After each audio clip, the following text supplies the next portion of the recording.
Well, we love an anti-worry dachshund. Such a good infection to have around.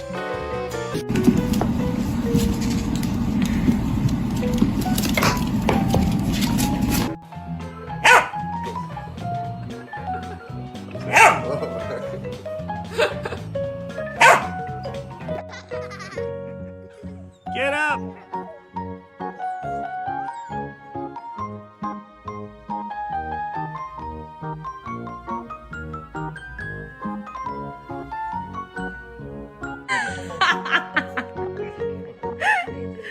레이, 뭐 하는 거야?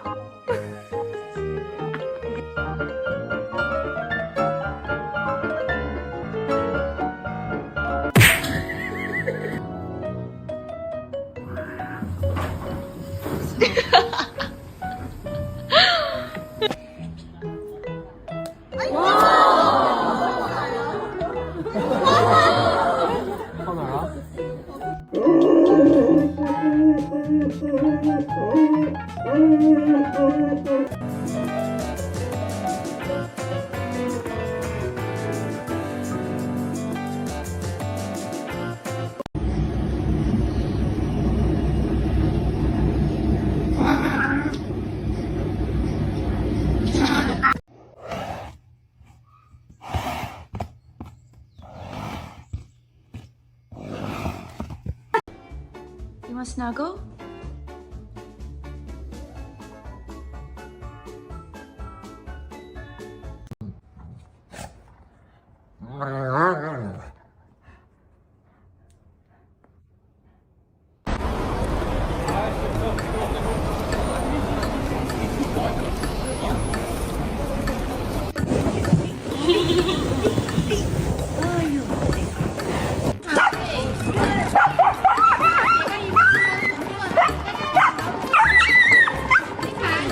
Have you ever hung out with a Chihuahua? Have you ever spent time with a Chihuahua? Do you know a Chihuahua personally? I don't believe you.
How it feels going on a short trip with your sibling.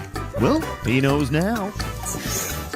No clothes? Bet it's because she's got a cat.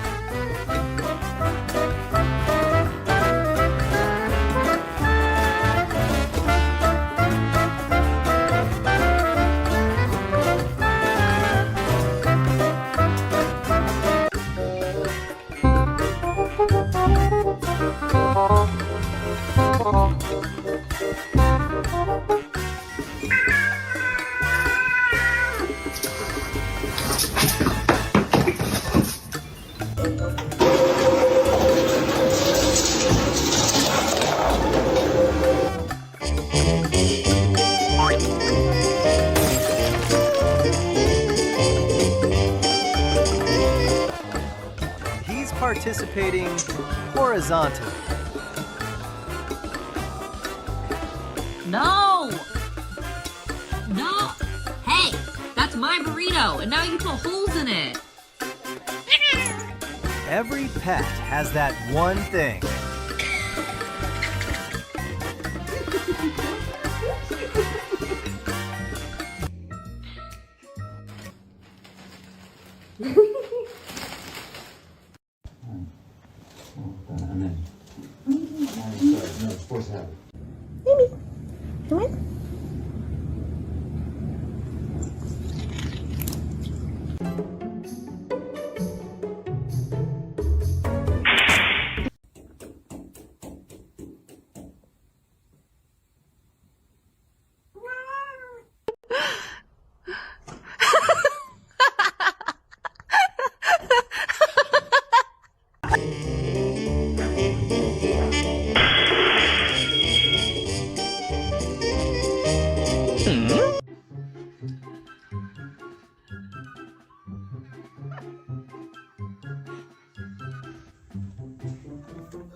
It is rotating, so it should be fine.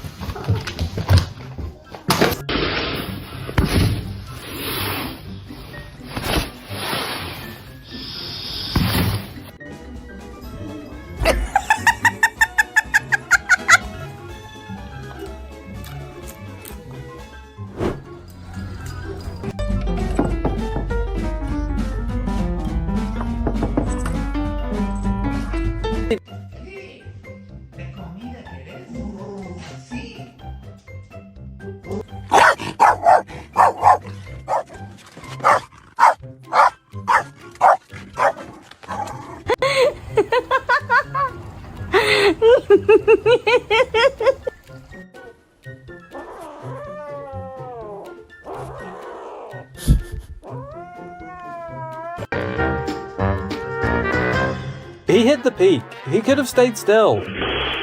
What a pity.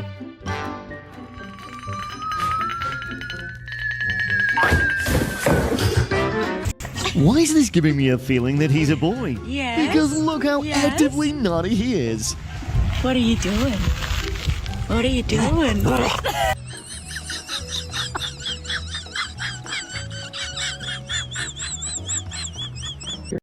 If the kid gets scolded, you're in big trouble with them, mate.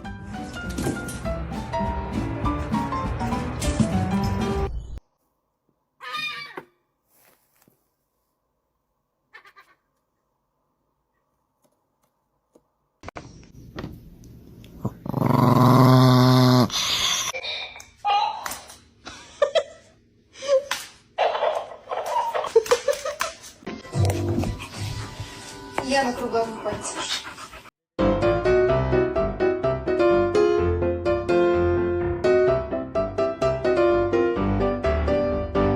Hello everyone. Today I will tell you a story. The story is titled, An Afternoon When Nothing Is in a Hurry. Please like and subscribe to my channel if you appreciate me. You can skip this if you don't and oppose. Like this video. Thank you very much. The story begins as follows. The afternoon arrived without announcement, as if the day had taken a soft breath and decided to rest. Sunlight slipped through the thin curtains and stretched across the floor in warm rectangles, inviting everything to slow down. The world outside my window felt distant. Motorbikes passed somewhere far away, voices drifted faintly through the air, but inside the house, time softened and loosened its grip. Lou lay near the doorway, his chin resting on his paws, watching the dust dance in the light. His fur rose and fell with each slow breath. There was nothing urgent in his eyes, no demand, no impatience, only calm presence. When I shifted in my chair, he lifted one ear slightly, acknowledging my movement without disturbing his rest. I had planned to finish several tasks that afternoon. Emails waited. Notes remained half-written. Yet the gentle stillness of the room seemed to dissolve the sharp edges of responsibility. Lou stretched, his legs extending forward in a slow, deliberate motion, then rolled onto his side with a soft sigh that sounded almost human. I laughed quietly. He blinked at me, as if pleased that his small performance had achieved its purpose. The sunlight warmed his belly, and he let it happen, surrendering completely to the comfort of the moment. Watching him, I realized how rare it was to witness a creature fully at ease, not distracted by yesterday, not anxious about tomorrow. Outside, a breeze stirred the leaves. Inside, Lou's tail tapped once against the floor in a lazy rhythm. The afternoon did not ask for productivity. It asked only to be lived. I set my pen down. Lou watched this decision with calm approval. When nothing is in a hurry, even the smallest activities become adventures. I stood and walked toward the kitchen, and Lou followed with soft, deliberate steps, his nails clicking lightly against the floor. He did not rush ahead or circle excitedly.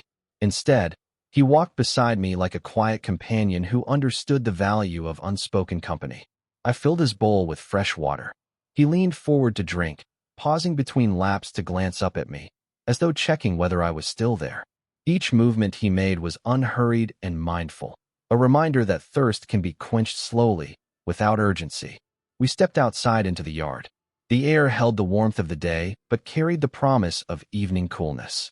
Lou sniffed the ground carefully, investigating scents that told stories invisible to me, where the neighbor's cat had passed, where a bird had rested, where the wind had left its signature.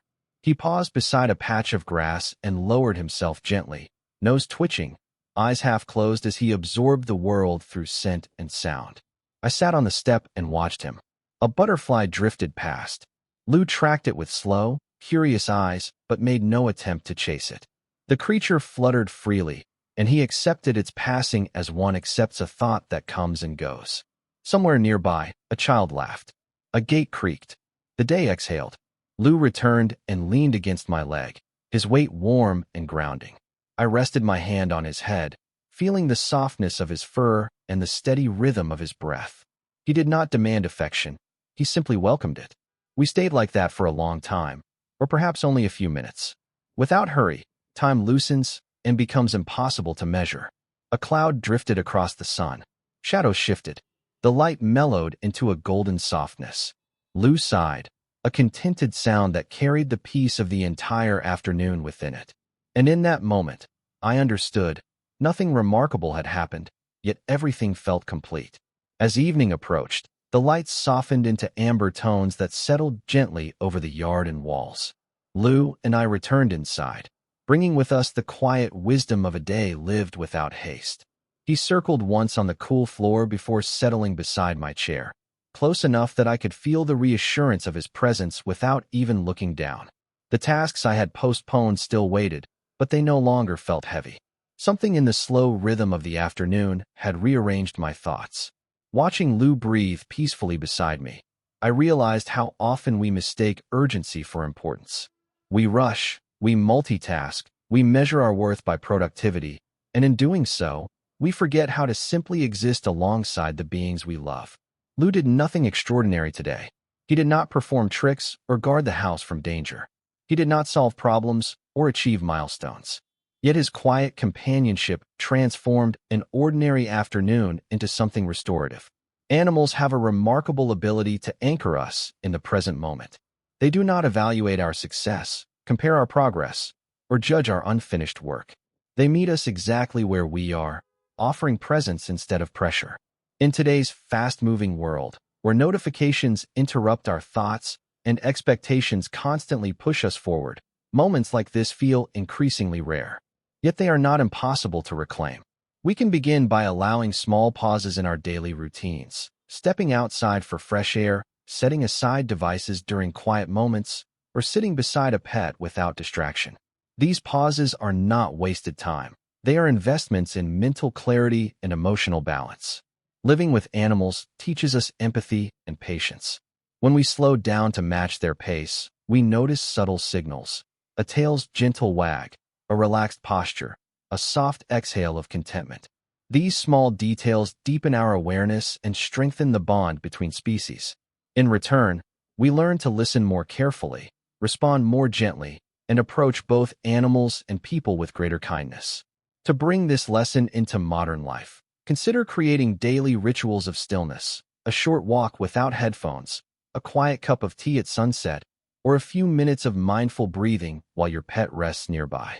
Protect these moments as you would protect important appointments. Over time, they build resilience against stress and restore emotional equilibrium. Our relationship with animals also reminds us of responsibility and compassion. Providing care, attention, and safe environments reflects a commitment to coexistence built on respect rather than dominance. When we treat animals with dignity, We reinforce values that ripple outward into human relationships and community life. That afternoon with Lou did not change the world, but it changed the way I inhabited it. He showed me that peace does not arrive with grand events. It appears when we stop chasing time and start inhabiting it. Tonight, as Lou sleeps beside the door, the house feels calmer, and so does my mind. Tomorrow will bring responsibilities and movement again. But now I know that between obligations, there is always space, quiet, gentle space, where nothing is in a hurry. And in that space, both humans and animals find the kindness that makes life whole.